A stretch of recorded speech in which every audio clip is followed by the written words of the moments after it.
குடும்பத்துக்குள்ளே மீண்டுமாய் தூய அந்திரேயா திருச்சபை மக்களாகி உங்களை வாழ்த்துகிறேன். உங்கள் யாவருக்கும் என்னுடைய உள்ளத்தின் ஆழத்திலிருந்து புது வருட வாழ்த்துக்களை தெரிவித்துக் கொள்கிறேன். இந்த புதிய ஆண்டில், இந்த புதிய மாதத்தில், இந்த வாரத்தின் முதல் நாள் ஆண்டுடைய சன்னிதானத்தில் வந்திருக்கிற நம் ஆண்டவர் ஒரு உயிருள்ள தகப்பனாய், விடுதலை கொடுக்கும் தகப்பனாய் நம்மோடு பேசுவார் என்ற நம்பிக்கையோடு என் உள்ளத்தில் ஆழத்திலிருந்து வாழ்த்துக்களை தெரிவித்துக் கொள்கிறேன். அன்று யோவான் 20 மரியாள் அம்மாவுக்கு காத்திருந்து கல்லறையில் காத்திருந்தாங்க. ஆண்டுடைய சடலத்தை எடுக்காமல் பார்க்காம போக மாட்டேன்னு, ஆண்டுடைய சடலத்துக்கு வாசனை திரவியம் ஊற்றாமல் போக மாட்டேன்னு அந்த அம்மா காத்திருந்தாங்க. ஆண்டவருக்கு காத்திருந்து அந்த அம்மா வெயிட் பண்ணதால் உயிருள்ள தகப்பனை கண்டு கொண்டாங்க. ஒருவேளை இந்த கால வேளையில் ஆண்டவரை பார்ப்பதற்காக ஆண்டவருடைய கிருபை தேடி, தகப்பனே நீங்கள் எனக்கு ஒரு விடுதலை தருவீங்கன்னு நம்பிக்கையோடு யார் காத்திருக்கிறோமோ அந்த மக்களுக்கு அவர் நிச்சயமாகவே ஒரு விடுதலை கொடுக்கும் ஆண்டவர். இப்படிப்பட்ட வாய்ப்பை தந்தமைக்காக திருச்சபை போதகர் மற்றும் திருச்சபையுடைய ஆட்சி மன்ற குழு, திருச்சபையுடைய மூத்த மக்கள் ஒவ்வொருவரையும் என் உள்ளத்தில் ஆழத்திலிருந்து வாழ்த்துகிறேன். National missionary society of India, இந்திய சுதேச மிஷனரி இயக்கத்தின் சார்பாக உங்களை வாழ்த்துகிறேன். கடந்த 6 ஆண்டுகள் இந்திய மிஷனரி சங்கத்தில் நேஷனல் பிரசிடெண்டாகவும், அதைத் தொடர்ந்து INMSI இந்திய சுதேச மிஷனரி சார்பில் ட்ரெஷரராகவும், ஆனரி ட்ரெஷரராகவும் ஆண்டவர் வாய்ப்பை தந்திருக்கிறார். அதற்காக நன்றி செலுத்துகிறேன். இப்படிப்பட்ட வாய்ப்பை ஏற்படுத்தி தந்த NMSடைய பிரசிடெண்டாக இருக்கிற அருமையான ஐயா சார்ல்ஸ் ரிவன் மற்றும் அதுக்கு வைஸ் பிரசிடெண்டாக ரெவரண்ட் இன்றைய பொறுப்பு பெற ஷர்மா நித்யானந்தம் மற்றும் அதனுடைய general secretary Henry Jabbar Richard மற்றும் அநேகர் சேர்ந்து எனக்கு அப்படிப்பட்ட வாய்ப்பை தந்தாங்க. அவர்களுக்கு வாழ்த்துக்களையும் நன்றியும் தெரிவித்துக் கொள்கிறேன். விசேஷமாக இது ஒரு உடன்படிக்கை ஆராதனை, ஆண்டவரோடு நாம் பண்ணுகிற உடன்படிக்கை. குடும்பமாக ஆலயத்தில் வந்து குடும்பமாக ஆண்டவருடைய வார்த்தையை கேட்டு விசுவாசத்தினால், நம்பிக்கையினால் ஆண்டவருடைய சரீரத்தையும் இரத்தத்தையும் குடும்பமாக பெற்றுக்கொள்ளப் போகிறோம். அந்த விசேஷம், அந்த குடும்பமாக கடவுள் இனத்திலே மனிதன் பிரிக்காதிருப்பானாக, நானும் என் வீட்டாரும் என்றால் கர்த்தரை சேவிப்போம் என்ற வார்த்தையின்படி இந்த வீட்டிற்கும் ரட்சிப்பு வந்தது என்ற வார்த்தையின்படி அப்போஸ்தலர் 16:31 கர்த்தராய் விசுவாசி நீயும் வீட்டாரும் ரட்சிக்கப்படுவீர்கள் என்று அங்கே பவுலடிகள் அந்த ஜெயிலருக்கு சொல்கிறார். அப்போஸ்தலர் 16:31 யோசுவா 24 நானும் வீட்டாரும் என்றால் கர்த்தரையை சேவிப்போம். 24:11 சொல்கிறார். நம்ம ஒரு ஃபேமிலியாக இந்த இடத்துல வந்திருக்கிறோம், ஆண்டவரை நோக்கி பார்ப்பதற்காக, ஆண்டவற்றை விடுதலை பெற்றுக்கொள்வதற்காக. எப்போவுமே நம்ம 1ஆம் தேதி ஆராதனையில் ஒரு உடன்படிக்கை, ஆண்டவரோடு உடன்படிக்கை, அன்றைய மெசேஜ் கேட்டு இன்னி நான் ஆண்டவரோடு ஒரு உடன்படிக்கை சரியாக எல்லா ஆராதனையிலும் கலந்து கொள்வேன். நிச்சயமாக வாரத்தில் முதல் நாள் ஆராதனை கலந்து கொள்வேன். ஆண்டவருக்காக என்னுடைய வருமானத்தில் 10ல் 1 எடுத்து கொடுத்துருவேன். அதே மாதிரி எல்லா திருச்சபை நிகழ்வில் நான் என்னுடைய பங்களிப்பு இருக்கும். முதலாவது தேவனுடைய ராஜ்யத்தை நீதி தேடுங்கள் என்று சொன்ன பிரகாரமாய் முதலாவது நான் ஆண்டவரை நோக்கி ஜெபிப்பேன் என் பணியில். அப்போ ஆண்டவனுக்கு ஆசீர்வதிப்பார். மற்றபடி இப்படிப்பட்ட காரியங்களெல்லாம் வெறுத்து விடுவேன். மனைவியோடு, புருஷனோடு, கணவரோடு, பிள்ளைகளோடு, சகோதரோடு சண்டையிடுவதை நிறுத்திக் கொள்வேன். ஆசைப்படுவதை விட்டுவிடுவேன் என்று பல பல பல பல பல உடன்படிக்கையை ஆண்டவரோடு செய்திருப்போம். ஒரு சிலர் இந்த உடன்படிக்கையில் 1 நாள் போகும், ஒரு சிலருக்கு 2 நாள் போகும், ஒரு சிலருக்கு 3 நாள் போகும், ஒரு சிலருக்கு 3 மாதம் போகும். அப்புறம் அந்த உடன்படிக்கை நிறைவேற முடியாது. அதனால் ஒரு சிலர் என்ன சொல்லுவாங்க, நான் இப்படி ஒரு உடன்படிக்கை பண்ண மாட்டேன், அந்த உடன்படிக்கை பண்ணுவதால் எனக்கு வாழ்க்கையில் ஃபெயிலியரு, அதனால் நான் அந்த உடன்படிக்கை பண்ண மாட்டேன்னு நம்ம பண்ணிடுவோம். ஒருவேளை இன்றைக்கி காலையில், நேற்று இரவே எனக்கு என்ன பிரச்சனைனா, காலையில் என் மனைவி எப்போவுமே வாரத்தில் முதல் நாள் நீங்கள் ஏதாவது ஒரு சர்ச்சுக்கு மெசேஜுக்கு போயிடுறீங்க, ஒரு மெசேஜோ 2 3, இது வாரத்தின் இந்த வருஷத்துடைய முதல் சண்டே உடன்படிக்கை ஆராதனை. நம்முடைய 3 பிள்ளைகள், ஒரு மருமகன், 2 மருமகள், 5 பேர பிள்ளைகள், நாமும் குடும்பமாக கம்யூனியன் எடுக்கணும் நம்ம சர்ச்சில்ங்கிறது அவங்களுடைய கோரிக்கை. ஆனால் நான் இந்த நாளில் இங்கே வந்துட்டேன். அதனால் நேற்றே எங்களுடைய உடன்படிக்கை, ராத்திரி என் மனைவி சரியான கோபம், காலையில் எழுந்து எனக்கு ஜெபம் பண்ணி அனுப்புவாங்க, இன்றைக்கி காலையில் சரியான கோபம் அவங்களுக்கு. அப்போ அந்த உடன்படிக்கை என்னாச்சு, இப்போ ஒரு கட்டாயிட்டு காலையிலே தகராறு. காலையில் எழுந்தோடனே எப்போவுமே வாரத்தின் முதல் நாள் எழுந்து ஒரு நிமிஷம் ஒரே ஒரு செகண்டு 2 பேரும் ஜோம் பண்ணிட்டு வருவோம். ஒரு செகண்டில் 2 செகண்டில் 3 செகண்டு அவசரம். 7 மணி சர்வீஸ், 6 மணி சர்வீஸ். இங்கே இன்றைக்கி 7 மணிக்கு சர்வீஸ், எனக்கு 1.5 மணி நேரம் ட்ராவல், 1.25 மணி நேரம் ட்ராவல். அங்கேருந்து அதுக்கு தகுந்த மாதிரி நான் வரணும். அவங்க காலையிலே ரொம்ப கஷ்டம். ஒருவேளை இதெல்லாம் உடன்படிக்கை, இப்படிப்பட்ட உடன்படிக்கை நமக்கு எல்லா ப்ராக்டிக்கலாக எல்லாத்துக்கும் வருது. ஆனால் இதை மீறி போகிறதா ஆண்டவருடைய வார்த்தை. ஆண்டவர் சொல்லார், உன் மனைவியாவது உன் பிள்ளைகளையாவது வெறுத்துட்டு எனக்கு ஊழியம் செய்தால் அவனை பிதாவானவர் கனம் பண்ணுவார். 2வது எனக்கு பிதாவானவர் கனம் பண்ணுவார் என்று சொல்லிட்டு எனக்கு இந்த வருஷத்தில் கொடுக்கப்பட்ட வாக்குத்தத்தம் 2 தீமோத்தேயு 4ஆம் அதிகாரம் 2ஆம் வசனம், சமயம் வாய்த்தாலும் வாய்க்காவிட்டாலும் திருவசனத்தை ஜாக்கிரதையாக பிரசங்கம் பண்ணி எனக்கு வாக்குத்தத்தத்தை கொடுத்துருக்கிறாரு. அதை கொடுத்துட்டு அதுக்கு ஒப்பாக இருக்கிற வாக்குத்தத்தம் விடுதலை பயணம் யாத்திராகம் 20ஆம் அதிகாரம் 24ஆம் வசனத்தில் என் நாமத்தை பிரஸ்தாபப்படுத்தும் எந்த ஸ்தானத்திலும் உன்னோடு இருப்பேங்கிற ஒரு வாக்குத்தத்தத்தை கொடுத்துருக்கிறாரு. ஒரு சுவிசேஷ பணியை செய்கிற நான் அந்த சுவிசேஷ பணிக்கு என்னை அர்ப்பணிக்கிறவனாய் காணப்பட வேண்டும் மனைவியோடு சொன்ன பொழுது, ஒரு சர்ச்சுக்கு மெசேஜுக்கு தானே போகிறோம்னு சொல்லி சொல்கிறாலும் இருந்தாலும் அவங்களுடைய கோரிக்கை அவங்களுக்கு பொறுத்தவரை ஓகே. இது பொதுவாக உடன்படிக்கையில் இன்றைக்கி இந்த உடன்படிக்கையில் ஃபஸ்ட்டே அந்த உடன்படிக்கை மீறுறேங்கிறத நான் உங்கள்கிட்ட சொல்கிறேன். ஆனால் ஆண்டவரோடு பண்ண உடன்படிக்கையை நான் மீறாமல் பாதுகாக்க ஆண்டவனை கிருபை செய்திருக்கிறார். ஒருவேளை அந்த வாரத்தின் இந்த வருஷத்துடைய முதல் சண்டே, 52 வாரங்கள் ஒரு வருஷத்துக்கு, அந்த முதல் சண்டேயில் ஆண்டவரோடு நாம் இப்படிப்பட்ட உடன்படிக்கையை செய்கிறோம். ஆண்டவற்றை நாம் எப்படிப்பட்ட மக்களாய் காணப்படுகிறோம். சங்கீதம் திருப்பாடல் சங்கீதம் 27 சொல்லார், லார்ட் இஸ் மை லைட், கர்த்தர் எனக்கு ஒளி. ஒரு அருமையான ஸ்டார்டிங். அவர் எனக்கு மீட்புமானவர், ரட்சிப்புமானவர். யாருக்கு பயப்படுவேன், யாருக்கு அஞ்சுவேன்? பயப்பட வேண்டாம். கர்த்தரை நம் வாழ்க்கையில் கொண்டிருந்தால் சங்கீதம் 128:1, கர்த்தருக்கு பயந்தவர் வழிகளில் நடக்கிறவேனோ அவன் பாக்கியவான். ஆண்டவருக்கு பயந்து நடக்கிறப்போ நம்ம யாருக்குமே பயப்பட வேண்டாம். வேதத்தில் கிட்டத்தட்ட 365 தடவை பயப்படாதே, டு நாட் அஃப்ரைட் சொல்லப்பட்டிருக்கு. ஆண்டவருக்கு பயப்படுறப்போ நம்ம யாருக்குமே இந்த உலகத்தில் பயப்பட வேண்டாம். மனுஷ பிரகாரமாய் யாருக்குமே பயப்பட வேண்டாம். ஏன்னா ஆண்டவர் சொல்லார், உனக்கு விரோதமாய் உருவாக்கப்படும் எந்தவித ஆயுதமும் வாய்க்காதே போகும். உனக்கு விரோதமாய் ஒரு வழியாய் வருவார்கள், 7 வழியாய் ஓடிப்படுவார்கள். உனக்கு முன்பாக ஒருவனும் எதிர்த்து நிற்பதில்லை என்று சொல்றார். சங்கீதம் 27 திருப்பாடல் 27 வாசிங்கன்னா தெளிவாக அவர் திரும்ப சொல்றார், நான் கர்த்தாவே நான் கூப்பிட்ட நாளிலே, ஆண்டவரே நான் உண்மை அழைத்த நாளிலேன்னு சொல்றாரு. அவர் 5ஆம் வசனத்தில் தீங்கு நாளில் அவர் என்னை விடுவித்து காக்கிறான்னு சொல்றாரு. எனக்கு எப்போ பிரச்சனை வருதோ அவர் அந்த இடத்துல நமக்கு விடுதலை கொடுக்கும் ஆண்டவர், நமக்காக பரிந்து பேசும் ஆண்டவர். அந்த ஆண்டவரோடு நம்ம ஒரு உடன்படிக்கை பண்ணிட்டு அந்த உடன்படிக்கையின் அடிப்படையில் நம்ம போகிறப்போ ஆண்டவர் எல்லா நிலையிலும் நம்மை உயர்த்தும் ஆண்டவர். அந்த உடன்படிக்கை ஆராதனையில் ஆண்டவரோடு எல்லா நிலையிலும் ஆண்டவரோடு உடன்படிக்கை. எம்மி கார்மேல் மைக்கேல் அம்மையார் டோனாவூர் போனீங்கன்னா அந்த அம்மாவுடைய கல்லறை இருக்குது. கல்லறை உயரமாக கட்டப்பட்டிருக்காது, தரையோடு இருக்கும். உயரமாக கட்டினா அது ஒரு கோவில் ஆகிருதுன்னு அந்த அம்மா கெட்ட விடலை. அந்த அம்மா கல்லறைக்கு மேலே ஒரு கிண்ணம் இருக்கும். அந்த கிண்ணத்தில் தண்ணி ஊற்றுவாங்க தினம். பறவைகளுக்கு தண்ணீர் கொடுக்க வேண்டும், உயிரினங்களுக்கு வாழ்வு கொடுக்க வேண்டும் எண்ணத்தோடு அந்த அம்மா கல்லறைக்கு மேலே ஒரு ஸ்தூன் மாதிரி வச்சு அந்த தூணுக்கு மேலே ஒரு கிண்ணம் இருக்கும். டோனாவரை சேர்ந்தவங்க பார்த்துருப்பீங்க, பார்க்காதவங்க பாருங்கள்.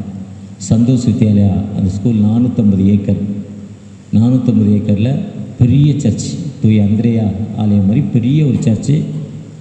பெண்களுக்காக வழிபாடு பண்ண ஒரு திருச்சபை. பெண்கள் தான் அங்கே ஆயம். அந்த அம்மா இங்கிலாண்டை சேர்ந்தவங்க. அந்த அம்மாவுடைய கண்கள் நம்முடைய கண்கள் மாதிரி, மேல்நாட்டு கண்கள் பூனைக்கண், அதாவது சிவப்பு கலரில் இருக்கும் கண், ஆரஞ்சு கலர் கண். அப்படி கண் நம்ம ஊரில் இருந்தால் நம்ம அவங்கள பூனைக்கண்ணும்போம். அவங்க கண்கள் அப்படிப்பட்ட, அவங்க நாட்டில் அப்படிப்பட்ட கண்கள். ஆனால் அந்த அம்மாவுக்கு இந்த ப்ளூ ஐ. அந்த அம்மா ஜோம் பண்ணிச்சா, எனக்கே அந்த கை தந்தீங்க, எல்லோரும் என்னை கிண்டல் பண்ணுறாங்களே. சின்ன வயசில் ஆண்டவர் அந்த அம்மா ஊழியத்துக்கு அழைத்தார். ஊழியத்துக்கு அழைத்து சைனாவுக்கு அனுப்புனாங்க. சைனாவுக்கு போனாங்க. சைனாவில் போய் இந்த அம்மா இங்கிலாந்து ட்ரெஸ்ஸை மாற்றிக்கல. ஒவ்வொரு நாட்டுக்கும் ஒரு ட்ரெஸ்ஸு. நம்ம ஊரில் ஃபாரினில் இருந்த ட்ரெஸ்ஸை போட்டால் நம்ம ஏற்றுக்கிறதில்ல. நமக்குன்னு ஒரு கலாச்சாரம். ஆனால் அந்த அம்மா ஜோமனை போகிறப்போ அந்த சைனாக்காரங்க ஏற்றுக்கலையா, ஏதோ மேல்நாட்டுக்காரர் நீங்கள் அந்நிய கடவுள்னு சொன்னாங்களாம். அதனால் அந்த அம்மா சைனா ட்ரெஸ்ஸை மாற்றிச்சா. இருந்தாலும் அந்த அம்மாவுடைய அந்த பணி அங்கே சிறக்கப்படவில்லை. திரும்ப ரிட்டன் இங்கிலாந்து வந்தாங்க. இங்கிலாந்து திரும்ப ஜப்பான் போனாங்க. ஜப்பான்லேயும் அந்த அம்மாவுடைய பணி சிறக்கலை. ஜப்பான்லேருந்து திரும்ப இங்கிலாந்து வந்தாங்க. இங்கிலாந்து ஆசியா கண்டத்தில் இந்தியாவுக்கு வந்தாங்க. இந்தியாவில் ஏற்காடில் வந்து ஊழியர் செய்தாங்க. ஏற்காடு கொஞ்சம் கூலிங் பிளேஸ். அங்கே ஆண்டோடைய உன்னதப்படி அந்த வாலிப வயதில் அந்த அம்மா செய்தது. திருநெல்வேலியிலேருந்து ஒயிட்ஸுங்கிற ஒரு ரெவரண்ட், ஒரு வெள்ளைக்காரர் அங்கே அந்த பகுதி ஏற்காடுக்கு வந்தார். அந்த அம்மாவை சந்தித்தார். அந்த அம்மாவை சந்தித்து நீ எதுக்கு இங்கே வந்தேன்னு கேட்டார். ஆண்டோடைய நாமத்தை அறிவிக்கிறாங்களாம். அப்போது அவர் சொன்னாராம், இங்கே ஏற்கனவே நிறையா கிறிஸ்டின்ஸ் இருக்காங்க. அந்த ஏற்காடு என்ட்ரன்ஸில் நம்ம CSI church of South India Vellore டிஸ்ட்ரிக்டுடைய பெரிய ஒரு ரிட்ரீட் சென்டர், ரிட்ரீட் சென்டர், நிறையா கிறிஸ்துவ மக்கள். இது ஒரு கூலிங் பிளேஸ். இங்கே இல்லை, கடவுளை அறியாத, ஆண்டவரை தெரியாத, ஆண்டவரை பற்றி ரொம்ப பின்தங்கின மக்கள் வாழ்கிற பகுதிக்கு நீ போகணும்னு சொன்னாங்களாம். உடனே அந்த அம்மா என்ன செய்யுதுன்னுச்சா, என் கூட கூட்டிகிட்டு போனாங்க. கூட்டிகிட்டு போயிட்டு தூத்துக்குடி மாவட்டத்தில் பண்ணவிளைங்கிற ஒரு கிராமத்திற்கு அழைத்து சென்றாங்க. பண்ணவிளையில் என்ன ஸ்பெஷல்னா, வாலிப பெண்கள் பருவம் அடைந்தவுடன் அந்த பெண்களை ஒரு பொது இடத்துல கொண்டாந்து விட்டுருவாங்க. பொட்டுக்கட்டி விடுதல்னு சொல்லுவாங்க. தேவதாசி முறைமை என்றும்பாங்க. தேவதாசி, தாசினா யாருன்னு தெரியும், அது தேவதாசி. மேல் ஜாதி மக்களுக்கு அந்த பெண் பிள்ளைகளுக்கு வசதியாக அந்த கொண்டாந்து விட்டுருவாங்க. ஒன்ஸ் அந்த பிள்ளைங்க அந்த இடத்துக்கு போன பிறகு அதுக்கப்புறம் அந்த இடத்த விட்டு அந்த பெண் வர முடியாது. காரணம், அவள் ஒரு தேவதாசியாய் மாறிவிட்டாள். சமூகம் அவளை ஏற்றுக்கொள்வதில்லை. ஒரு சில நிறைய பெண்களுக்கு அது பிடிக்கிறதில்லை அந்த வேலை. அப்போ அந்த பெண்களுக்கு பிறக்கும் பிள்ளைகளுக்கு யார், எந்த தகப்பனுடைய பெயர், இனிஷியல் என்ன போடுறது தெரிய கஷ்டம் வாழ்வு. ஆனால் அங்கேருந்து வந்து அந்த சமூகம் அவங்களை ஏற்றுக்கொள்றதில்லை. அப்படிப்பட்ட மக்களை கண்டுபிடித்து அந்த மக்களோடு இந்த அம்மா பேசி போராடி அந்த மக்களை கொண்டாந்து தனியாக ஒரு இடம் வச்சு தான் டோனாவூர், களக்காடு பக்கத்தில் இருக்க டோனாவூர். 450 ஏக்கர் வாங்கி அங்கே இருந்தவர பெண்கள் வாழ்வுரிமைக்காக அவர்கள் விவசாயம் பண்ணுவதற்காக அந்த 450 ஏக்கர் அந்த அம்மா கொடுத்துச்சு. அந்த மக்கள் மத்தியில் அந்த அம்மா பணி செய்தது. அந்த அம்மாவுடைய சிறப்பு என்னென்னா, பில்லி கிரஹாம் ஒரு முறை 1975 ஈசி செமினரியில் பேசினார். பெரிய மீட்டிங், பெரிய ஊழியர். அப்போ அங்கே போய் அந்த அம்மாவுக்காக ஜெபம் பண்ண போகிறப்போ அவர் புத்தகத்தில் எழுதியிருக்காரு. அந்த அம்மா பக்கத்தில் என்னால் போக முடியல. அந்த அம்மாவுக்குள்ள ஒரு பவர், தூயாவுடைய மகிமை இருக்குது. அந்த பவர், அவரோ பெரிய ஊழியக்காரர், ரொம்ப வல்லமை நிறைந்தவர், பயங்கரமான மிரக்கல்ஸ், 9 வரங்கள் பெற்றவர். அந்த அம்மா பக்கத்தில் என்னால் போக முடியும்னு சொன்னாங்களாம். 20 ஆண்டுகள் அந்த அம்மா பணி செய்தாங்க. 20 ஆண்டுகள் ஃபைனல் கார்டு ப்ராப்ளம் ஆகி கீழே விழுந்து 20 ஆண்டுகள் கட்டில் படுத்துக்கிட்டு தான் அந்த அம்மா டைரக்ட் பண்ணி ஊழியம் பண்ணாங்களாம். நிறைய புத்தகங்கள் எழுதியிருக்காங்க. 40 ஆண்டுகள் ஊழியம் செய்தாங்க. ஒருவேளை ஆண்டுடைய காலிங் என்ன, யாத்ராமத்தில் விடுதலை பயணத்தில் மோசே ஐயாவோடு ஆண்டவர் பேசுகிறப்போ, என் ஜனங்களை அடிமைத்தனமான எகிப்திலிருந்து அழைத்து வரும்படி நான் உன்னை தெரிந்து கொண்டேன், நான் அந்த ஜனத்திற்கு உன்னை அனுப்புகிறேன், ஐ சென்ட் யூங்கிறார். அந்த ஜனத்திற்கு நான் உன்னை அனுப்புகிறேன் என்று சொல்கிறார். யாத்ரா 3ஆம் அதிகாரம் 8ஆம் வசனத்தில் எகிப்தியர் அந்த விடுதலை பயணம், அந்த மக்கள் மத்தியிலிருந்து உன்னை தூக்கிட்டு வரதை கூட்டிகிட்டு வரதுக்கா நான் உன்னை அனுப்புகிறேன், ஐ சென்ட் யூங்கிறார், நான் உன்னை அனுப்புகிறேன்ங்கிறார். ஒருவேளை இன்னைக்கு நமக்கு கொடுக்கப்பட்ட தலைப்பு ரெவலேஷன் ஃபார் சால்வேஷன், மீட்புக்கான திரு வெளிப்பாடு. எவ்வளோ மக்கள் வலது கைக்கும் இடது கைக்கும் தெரியாத எவ்வளோ மக்கள் அழிவை நோக்கி கடந்து கொண்டிருக்காங்க. அந்த மக்களுக்கு நம்முடைய அர்ப்பணிப்பு என்ன, அந்த மக்களுக்கு நம்முடைய பணி என்ன, அந்த மக்களை நாம் எப்படிப்பட்ட நிலைமையில் அந்த மக்களை சந்திக்கிறோம். இன்னைக்கு இந்தியாவில் எவ்வளோ மக்கள் வலது கைக்கும் இடது கைக்கும் தெரியாத எவ்வளோ மக்கள் அழிந்து கொண்டிருக்காங்க.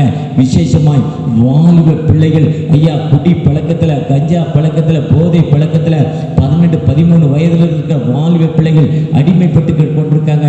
கடந்த நாட்களில் ஒரு சகோதரனோடு பேசுகிறப்போ, ஒரு போலீஸ் ஆஃபீஸர்னோடு பேசுகிறப்போ, பீச்சில் உள்ள ஃபுல்லாக வாலிபர்கள் குடிச்சிட்டு ரொம்ப கலாட்டாங்க.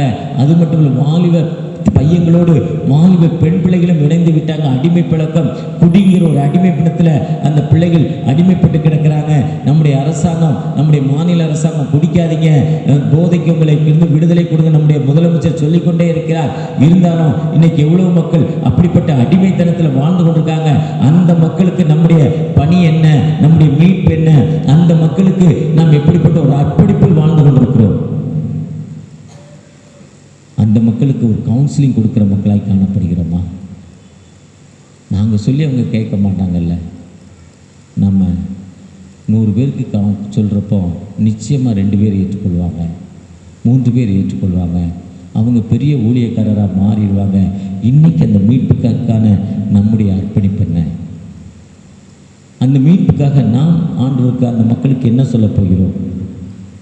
இன்றைக்கி எவ்வளோ மக்கள் வாலிப பிள்ளைகள் அழிந்து காலேஜுக்கு பெற்றோர்கள் அனுப்புகிறாங்க. மெட்ரோ ரயில், பொதுவாக மெட்ரோவில் இருக்கிற இடங்களில் நான் கார்லேயோ 2 வீலர்லேயோ போகிறதில்ல, ஆட்டோவில் போகிறதில்ல. மெட்ரோ இருக்கிற இடத்துல மெட்ரோ ட்ரெயினை தான் யூஸ் பண்ணுறேன். சீக்கிரம் போயிடலாம், அழுக்குப்படாமல் போயிடலாம், ஏசியில் போயிடலாங்கிறதுக்காக. மெட்ரோ ரயிலில் பார்க்குறப்போ பிள்ளைகள் கப்புள்ஸாக நிற்கிது. கொத்தனார் வேலை செய்கிறாங்க. நான் படிக்கிறேன், பிள்ளை படிக்கட்டும்னு அனுப்புகிறான்.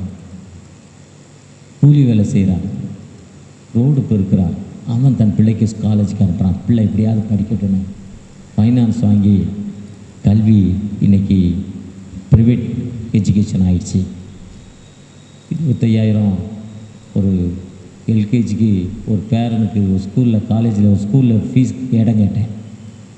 அவன் ஃபஸ்ட் ஸ்டாண்டர்ட் போனோம், யூகேஜி போனோம். போன வருஷம் அந்த ஒரு கிறிஸ்தவ நிறுவனம் 4 லட்ச ரூபா கொடுக்குது எல்கேஜிக்கு. ஒரு குறிப்பிட்ட பெரிய ஸ்கூலில் படித்த நல்லதுன்னு எல்கேஜி ஃபீஸு 1.25 லட்ச ரூபா சொல்கிறாங்க. இப்படி எல்லாமே எஜுகேஷன் எல்லாமே பணமாய் இருக்கிற நிலைமையில் அந்த மக்களுக்காக அப்போ எவ்வளோ கஷ்டப்பட்டு அந்த பேரண்ட்ஸ் படிக்க வைக்கிறாங்க, எவ்வளோ கண்ணீரோடு அந்த பேரண்ட்ஸ் படிக்க வைக்கிறாங்க. அந்த மக்களுக்கு நாம் என்ன அர்ப்பணிப்பு செய்ய போகிறோம்? இன்றைக்கி நம்ம ஊரில்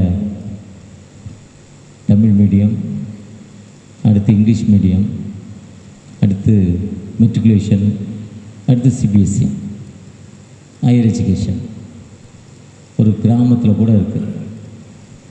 ஆனால் வட இந்தியாவில் போனீங்கன்னா பள்ளியே இல்லாத இடங்கள் நிறையா இருக்குது. கடந்த மாதம் ஃபஸ்ட் வீக்கில் 9-10 ஜார்க்கண்ட் மாநிலத்துக்கு போயிருந்தேன். அங்கே மொசோபோனிங்கிற ஒரு டிஸ்ட்ரிக்ட் ஹெட் குவார்ட்டர். இந்த டிஸ்ட்ரிக்ட் ஹெட் குவார்ட்டர் மதுராந்தாங்க அளவு கூட இருக்காது, கருங்குழி அளவு கூட இல்லை. ஒரு டிஸ்ட்ரிக்ட் கருங்குழியோட சின்ன ஊர், மதுராந்தகம் கூட பெரிய ஊர், கருங்குழி சின்ன ஊர். நமக்கு அருகாமையில் இருக்க ஊருங்கிறதால அதை சொல்கிறேன். அதான் மொசோபோனிங்கிற ஒரு ஊர். அங்கேருந்து ஒரு 20 கிலோமீட்டர் சிங்கடிங்கிற ஒரு கிராமத்தில் என்எம்சியோட ஒரு பணித்தளம் இருக்குது, ஒரு சர்ச் இருக்குது. வேலூர் டைசிஸ் காட்பாடி திருச்சபையிலேருந்து அங்கே பணிக்காக சென்றவர் 40 வருடங்களுக்கு முன்னால் 50 சென்ட் சர்ச்சுக்கு கொடுத்துருக்காரு.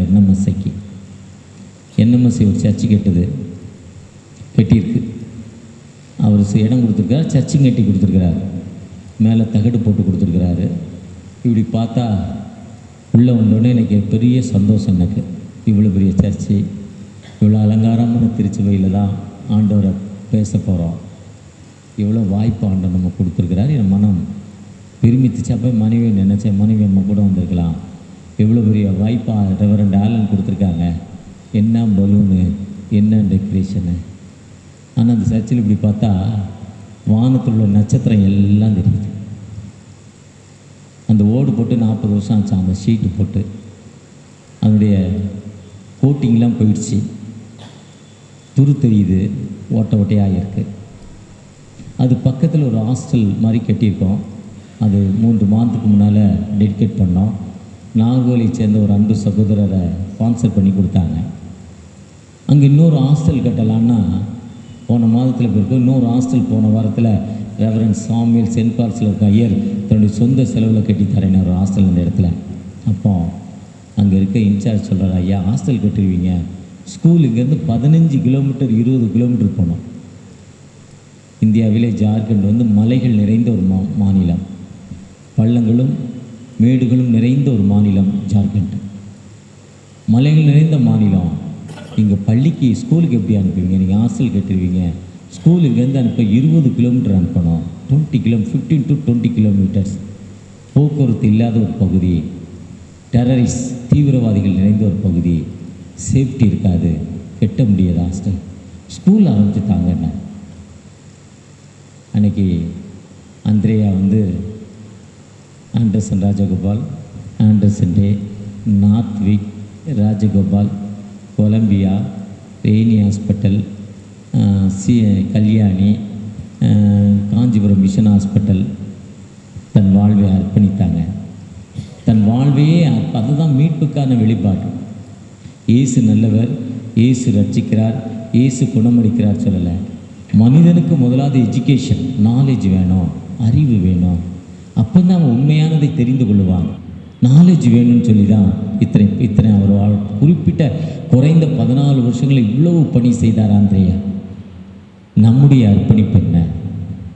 இந்த உடன்படிக்கை ஆராதனையில் சாதாரணமாக நான் ஒவ்வொரு வாரமும் ஆலயத்திற்கு வருவேன், காணிக்கை கொடுப்பேன் என்று சொல்வதை விட மீட்புக்கான வெளிப்பாடு ஒரு வில்லேஜ் மினிஸ்ட்ரி போவேன். எங்களுடைய திருச்சபை சார்பாக பல திருச்சபைகள் கட்டுவோம். எங்களுடைய திருச்சபை சார்பாக மிஷனரிகள் அனுப்புவோம். ஒரு மிஷனரி அனுப்புவோம். ஒரு ஏழை பிள்ளையை படிக்க வைப்போம். அப்படிப்பட்ட அர்ப்பணிப்போடு அதுதாங்க மீட்புக்கான வெளிப்பாடு. அந்த யாத்திராக விடுதலை பயணம் வாசிக்க கேட்டதற்கு காரணமே, உன்னை நான் அனுப்புகிறேன், ஐ சென்ட் யூ. ஆண்டோடைய வெளிப்பாடு, நீங்கள் புறப்பட்டு போய் சகல ஜாதியும் சீஷராக்கி பிதா குமாரன் பரிசுத்தமிழில் ஞானஸ்தானங்கள் கொடுங்கள் என்று சொல்கிறார். நீங்கள் புறப்பட்டு போய் நீங்கள் உலகம் போய் சர்வ சிருஷ்டிக்கும் சுவிசேஷத்தை அறிவியுங்கள் என்று சொல்கிறார்.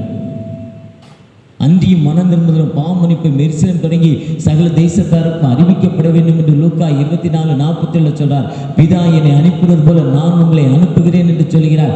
நீங்கள் புறப்பட்டு போய் நீங்கள் போங்கள் என்று மரியாள்கிட்ட சொல்றாங்க. நீ போய் சீக்கிரமாக போய் சொல்லு, நான் உயிரோடு எழுந்துட்டேன், நீ சீக்கிரமா குயிக்லி வேகமாக போன்னு சொல்றார். ஒருவேளை ஆண்டு மத்தேயு 24 இந்த உலகத்தின் மதிகை நீங்க எப்பங்க வரப்போறீங்கன்னு கேட்டா, எல்லா மக்களுக்கும் எப்போ காஸ்பல் சொல்லப்படுதோ அப்போ ஆண்டவர் வந்துடுவாரு. அப்போ காஸ்பல் சொல்லப்படாத தேசங்கள் இந்தியாவில் நிறைய மக்கள் இருக்காங்க. ஒருவேளை அப்படிப்பட்ட காஸ்பல் சொல்லாத இடங்கள்ல நம்முடைய அர்ப்பணிப்பு என்ன? ஒருவேளை இந்த மீட்புக்கான வெளிப்பாடுல நம்முடைய அர்ப்பணிப்பு என்ன ஆண்டவர் கேட்கிறார். இந்த காஸ்பல் சொல்ல இயல முடியாதுங்க, அதுக்கு என்னுடைய காலிங் இல்லைங்க. அதுக்கெல்லாம் ஒரு திறமை வேணும். ஒன்று மிஷனரியாக இருக்கணும், இல்லை நீ மாதிரி அங்கி போட்டுக்கணும், இல்லை ஒயிட்டை மை போட்டிருக்கணும். இப்படிலாம் நம்ம சொல்லிக்கிட்டு இருக்கோம். காஸ்பல் அப்படி இல்லை.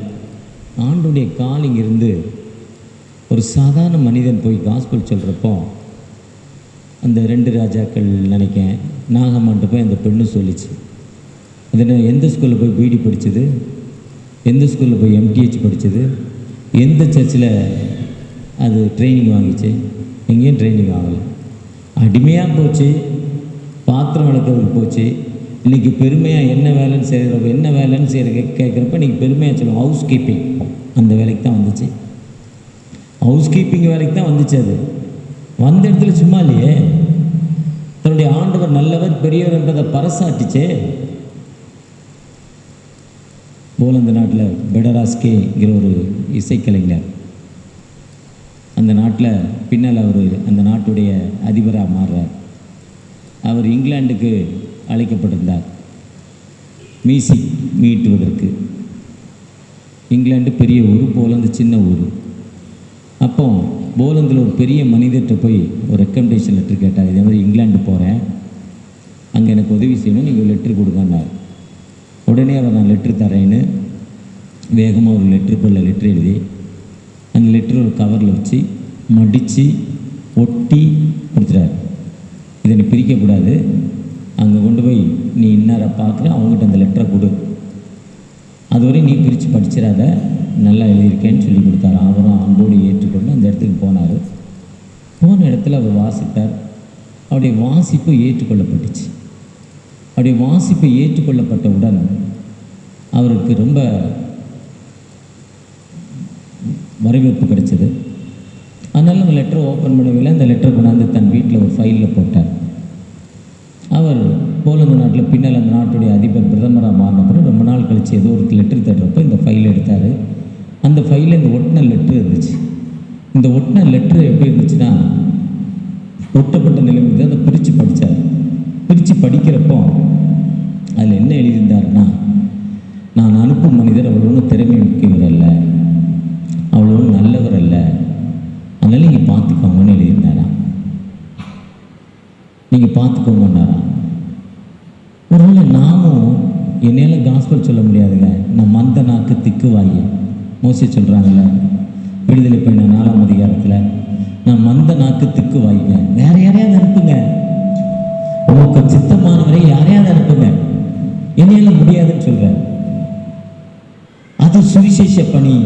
ஆனால் ஆண்டவர் சொல்கிறாரு, நான் உன்னை ஐசென்டியூ, நான் உன்னை அனுப்புகிறேன், தெரிந்தெடுத்திருக்கிறேன், நான் உங்களை அனுப்புகிறேன் ஆண்டவர் சொல்கிறார். அந்த வார்த்தைப்படி போகிறப்போ அவர் விடுதலை கொடுக்கிறார். தென்காசி மாவட்டத்தில் சுரண்டை, பங்களா சுரண்டை, டாக்டர் டிஜிஎஸ் தினகரன் ஊர். பங்களா சுரண்டையில் போனீங்கன்னா பேரன்புக் higher secondary school, government aided பெறுகிற ஒரு பள்ளி. இன்றைக்கி 4000 பிள்ளைகள் படிக்கிறாங்க. 10th 12th +1 குறைஞ்சது 300 பேர் to 400 பேர் எழுதுகிறாங்க. மோஸ்ட்லி 99 விழுக்காடு ரிசல்ட். ஒரு ரிசல்ட் என்ன காரணம்னா, ஃபீஸ் கட்டிட்டு எக்ஸாம் அட்டன் பண்ண முடியாத நண்பர், இல்லை வியாதிப்பட்டு குடும்ப சூழ்நிலை, அதனால தான் அந்த ஒன்று ஃபெயிலு. எழுதுறவங்களாம் பாஸ் பண்ணுறாங்க. பெரிய அரசியல், திருச்சபையின் தலைவர்களுடைய பெரிய போராட்டாங்க, ஆசிரியர்கள் ரொம்ப நல்லவர்கள் இல்லாங்க. ஆனால் அந்த மிஷனரி கால் வைத்ததால் அந்த பூமி ஆசீர்வதிக்கப்பட்டிருக்கு. அந்த பேரன்புக் யாருன்னா, கால்ரா வியாதி. இப்போ நம்ம கொரோனா வந்த மாதிரி எனக்கு கால்ரா வியாதி. அந்த கால்ரா வியாதியில் அவரும் அவருடைய மனைவியும் 2 பிள்ளைகளும் அங்கே பணி செய்தாங்க, வாலிப பெண் பிள்ளைகள். அவர் அங்கே பணி செய்கிறப்ப அவருடைய மனைவி கால்ரா தாக்கப்பட்டு இறந்துட்டாங்க. கால்ரா தாக்கப்பட்டு இறந்தவுடன் தன் பெண் பிள்ளைகளுக்கு பாதுகாப்பு இல்லை. மிஷனரிக்கு எப்போவுமே பாதுகாப்பு இருக்காது, ஆண்டவர் தான் பாதுகாப்பு. கர்த்தருக்காக காத்திரு, அவர் உன் மனதை திடமனதாக்குவார் சொல்கிறார். வெயிட்டிங் டு த லார்ட், ஆண்டவருக்காக காத்திரு, அவர் உன்னை ஸ்ட்ரென்தன் பண்ணுவார், ஸ்திரப்படுத்துவார். திடமனதாயிரு, கர்த்தருக்கு காத்திரு. அந்த சங்கீதம் 27 கடைசி வசனத்தின்படி 14 படி ஆண்டவருக்காக காத்திருந்து தன் மனைவி இறந்தவுடனே மனைவி அங்கே அடக்கம் பண்ணுறார். பங்களா சுரண்டையில் அவருடைய மனைவி அடக்கம் பண்ணுறார். பட் பெண் பிள்ளைகளுக்கு பாதுகாப்பு இல்லைங்கிறதால திரும்ப இங்கிலாந்து போய் தன் 2 பிள்ளைகளை அங்கே ட்ராப் பண்ணுறார். 2 பிள்ளைகளையும் ட்ராப் பண்ணிட்டு திரும்ப இந்த ஊருக்கு வர்றார். இந்த ஊருக்கு திருநெல்வேலியில் அந்த பாஸ்டர்ஸ் ஃபெலோஷிப் அதில் அட்டன் பண்ணுறார். அப்போது ராக்லண்டு சிவகாசி பகுதியில் பணி செய்தார். ராக்லண்ட் வர்றார். ராக்லண்ட் ஊரில் சிவகாசியில் கால்ரா வியாதி. அந்த கால்ரா வியாதியில் விடுதலை இல்லை. அப்போது ராக்லண்ட் சொல்கிறாங்க, நீ உன் ஊரில் கால்ரா வியாதிக்கு நல்ல வேலை செஞ்ச, அங்கே வேலை செய்ததால் உனக்கு நீ நல்ல வேலை செஞ்சதால் நீ போய் இங்கே வான்னு அந்த சிவகாசி கூப்பிட்டு போகிறாங்க. சிவகாசி கூப்பிட்டு போய் அங்கே வேலை செய்கிறார். அந்த கால்ரா வியாதி வந்த மக்கள் மத்தியில் அங்கே வேலை செய்கிறப்போ மனைவியும் இறந்து விடுறான், அவரும் இறந்துடுறான். 2 பிள்ளைகளும் இன்னைக்கு அனாதை ஆயிடுச்சு. அவருடைய கல்லறை இன்றைய மதுரை ராமநாதபுரம் திருச்சியுடைய பேராயர் ஊர் பனையடிப்பட்டி, 7000 பனையிலேருந்து 15 கிலோமீட்டர். 7000 மணிக்கு சாத்தூர் வழியாக போனால் 15 கிலோமீட்டர், சிவகாசி வழியாக போனாலும் 15 கிலோமீட்டர், கோயில்பட்டி வழியாக போனாலும் 15 கிலோமீட்டர். இந்த 3 ஊரில் ஒரு ஊருக்கு போய் தான் 7000 மணிக்கு போனோம். அங்கேருந்து 15 கிலோமீட்டர். அப்பேரன்புக்குடைய கல்லறை அந்த இடத்துல இருக்குது. அதுதான் மகிமைப்படுமையான வேலை. யோவான் எழுதிய நற்செய்தியுள்ள கோதுமை மணியானது நிலத்தில் விழுந்து சாக வேண்டும். ஒரு கோதுமை மணி செத்த 1000 கோதுமை மணி ஆகும். அந்த தன் ஊழியத்திற்கு தன் வாழ்வை அர்ப்பணித்ததால் இன்னைக்கு அவர் பெயர் அங்கே நிற்குது. ஒருவேளை நீங்கள் நானும் அந்த கோதுமை மணியாக இருக்கிறோமா?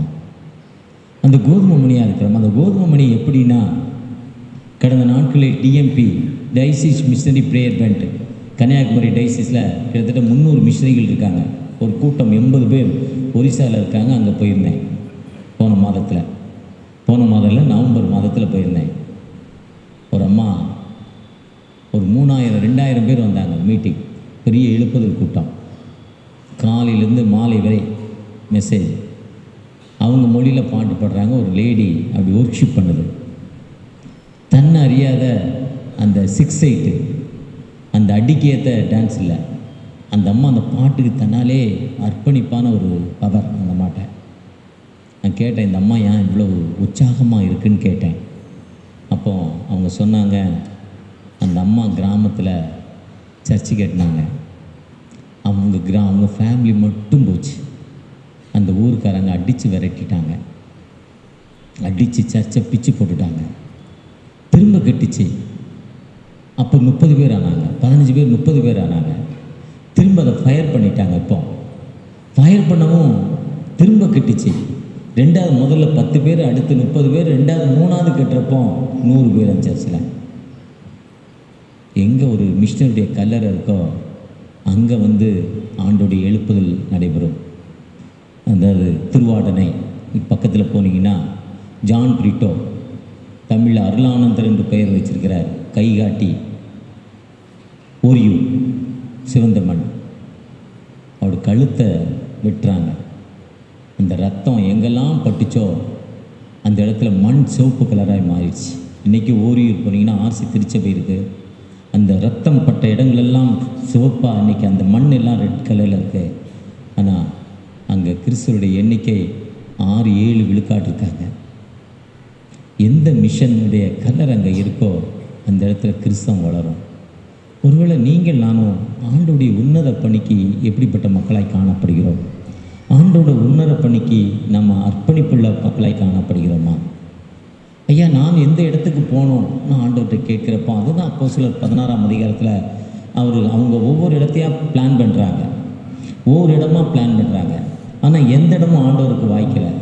கடைசியாக மக்கதோனியா, பிரியா, கலாத்தியா நாடுகளுக்கு கடந்து போகணும்னு நினைக்கிறாங்க. பரிசுத்த ஆவியானவர்கள் தடை. ஆசியாவில் வசனத்தை சொல்லாதபடி பரிசுத்த ஆவியானவர் தடை. மீசியா தேசம் மட்டும் பித்தானியா நாட்டுக்கு போக பிரயத்தனம் பண்ணுறாங்க. அங்கேயும் ஆவியானவர்கள் அவங்களுக்கு தடை. அப்பொழுது மீசியா பக்கமாய் துரோவுக்கு வந்தார்கள். அங்கே பவுலுக்கு ராத்திரிலே தரிசனமாகி மக்கதோனியா திருச்சபை மக்கள் கூப்பிட்றாங்க. மக்கதோனியா திருச்சபை மக்கள் அவங்களை கூப்பிட்றப்போ அங்கே போனால்தான் 2 கொரிந்தியர் 8ஆம் அதிகாரம் 2 கொரிந்தியர் 9ஆம் அதிகாரத்தில் அவர்கள் அந்த மக்கள் தங்கள் வறுமையிலும் ஆண்டவருக்கு என்று கொடுத்தாங்க. நம்ம எல்லாம் அரிப்பின் பண்டிகையில் அவங்களை வாசிக்கிறோம். தன் வாழ்வை அர்ப்பணித்தாங்க. ஆண்டோடைய சித்தத்துக்கு அவங்க ஒப்பு கொடுத்து போனதால தங்கள் வறுமையிலும் ஆண்டவருக்கு என்று அவங்க ஒப்பு கொடுக்குறாங்க. அள்ளி அள்ளி கொடுக்குறாங்க அந்த மக்கள். அந்த 2 கொரிந்தியர் 8-9 பார்த்தீங்கன்னா மக்கதோனியா திருச்சபை மட்டும் சொல்கிறாங்க. ஒருவேளை அங்கே எப்படிப்பட்ட பாடுகள்னா அப்போஸ்தலர் 16 பின்னால் வந்தீங்கன்னா அவங்க ஜெபம் பண்ணுறாங்க. ஒரு பெண்ணுக்கு அசுத்தாவி போகுது. அதனுடைய தண்டனை என்ன? ஜெயிலில் ஜெபம் பண்ணுறப்ப தான் ஜெயிலர் அந்த ஜெயில் ஆடுது. ஜெயிலில் ஆடுறப்போ கதவெல்லாம் திறந்துட்டு ஜெயிலர் தன்னை கொலை செய்ய எத்தனிக்கிறார், தற்கொலை. அப்பொழுது பவுல் சொல்கிறார், நீ கொலை பண்ணாத, நாங்கள் என்ன செய்யணும்? ஞானஸ்தானம் வைக்க. வீட்டாரெல்லாம் ரட்சிக்கப்பட்டாங்களாம்.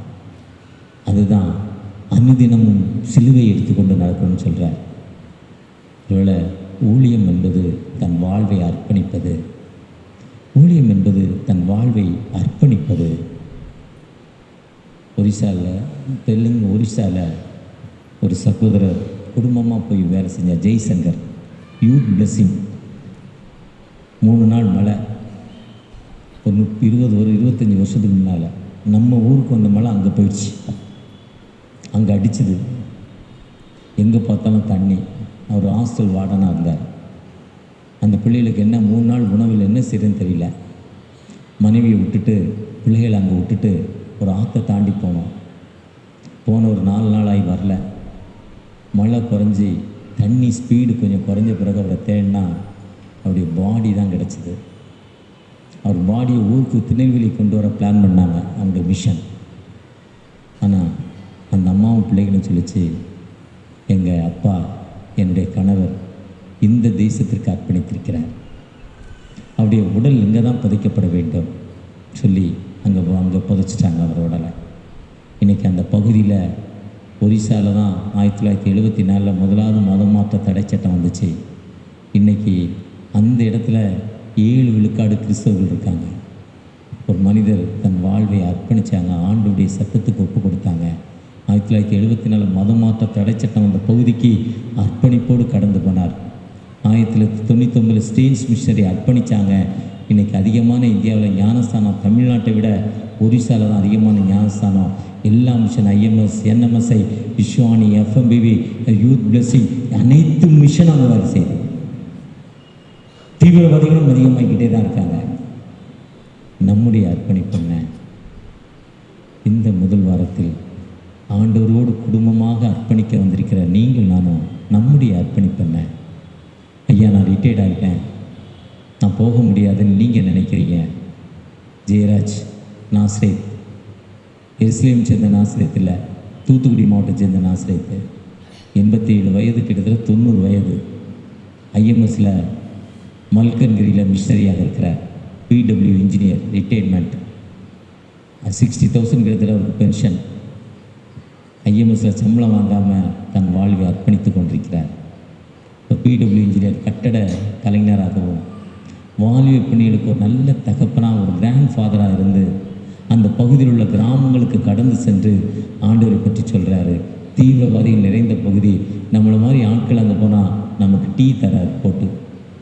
87 வயதில் ஒரு சகோதரர் சொல்கிறார், எனக்கு குழந்தை இல்லையா, என் அண்ணாளை போல் ஜெபம் பண்ணுறார், ஊழியத்துக்கு ஒப்பு கொடுக்குறேன்னு ஜெபம் பண்ணார். அங்கே போய் உடனே கருவுற்று ஒரு குழந்தையை ஆண்டவர் கொடுத்தார். ஒரு சகோதரர் ஒரு சர்ச் டெடிகேஷனுக்கு போனார். டெடிகேஷனில் எனக்கு தொழில் நலிஞ்ச நிலைமையில் இருக்கிறேன், என் தொழிலை நல்லா கூட்டி தந்தீங்கன்னா நான் ஒரு மிஷன் சப்போர்ட் கொடுக்குறேன்னு ஜெபம் பண்ணார். ஒரு சர்ச்சு கட்டி கொடுக்குறேன்னு ஜெபம் பண்ணார். ஆண்டவர் ஒரு வாழ்வு கொடுத்தார். நம்ம இப்படிப்பட்ட அர்ப்பணிப்போடு உடன்படிக்கையோடு ஆண்டவரோடு கடந்து போக போகிறோம்.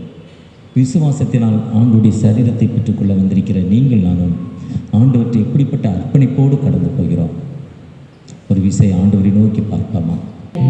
தகப்பனே, இந்த கால வேளையில் இந்த வாரத்துடைய முதல் நாளில் மரியாள், மரித்த இயேசுவை பார்க்க போன மரியாள், ஒரு ஏக்கம் இருந்துச்சு.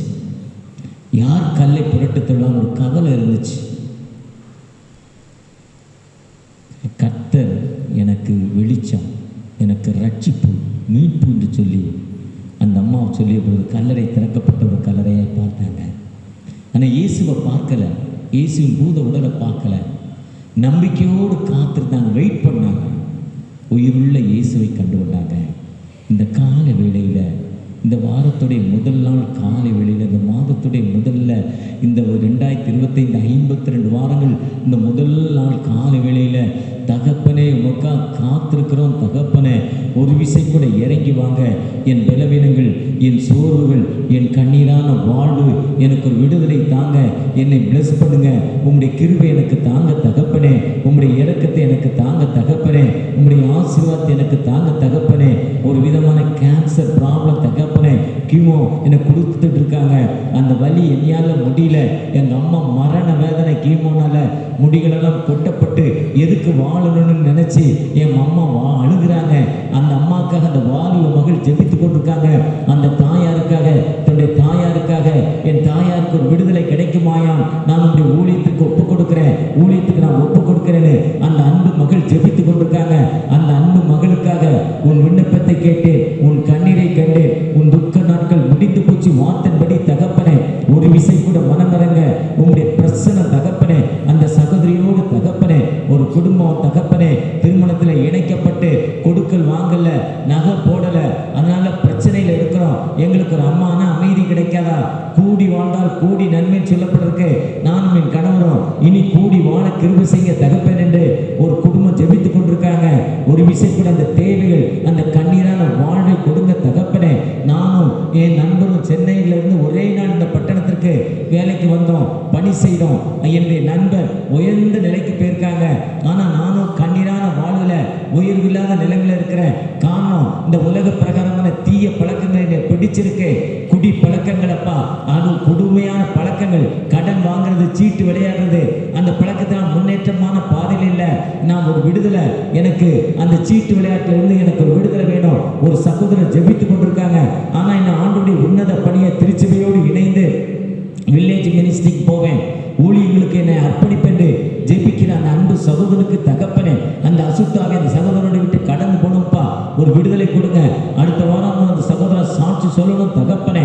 ஒரு விஷயம் கூட தகப்பனே, எத்தனை முறை கரு ஊற்றாலும் என்னுடைய கரு கலைந்து கொண்டே இருக்கிறது, கரு நிற்கல, இல்லைன்னா டியூப்ல கரு தேங்கிறது, எனக்கு விடுதலை இல்லைப்பா.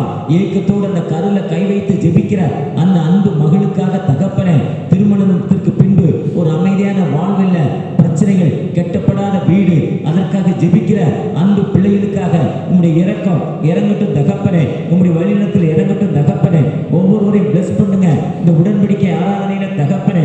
ஒருவேளை இந்த திரு வெளிப்பாடு, அந்த திரு வெளிப்பாடு இல்லை, ஒரு ரெவல்யூஷன் சர்வீஸ்ல உங்களுடைய வெளிப்பாடு அந்த பிள்ளைகளோடு இறங்கட்டும் தகப்பனே.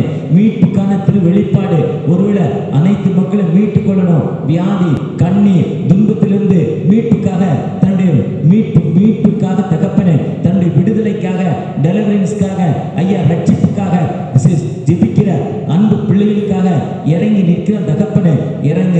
ஒவ்வொருவரையும் பிளஸ் பண்ணுங்க.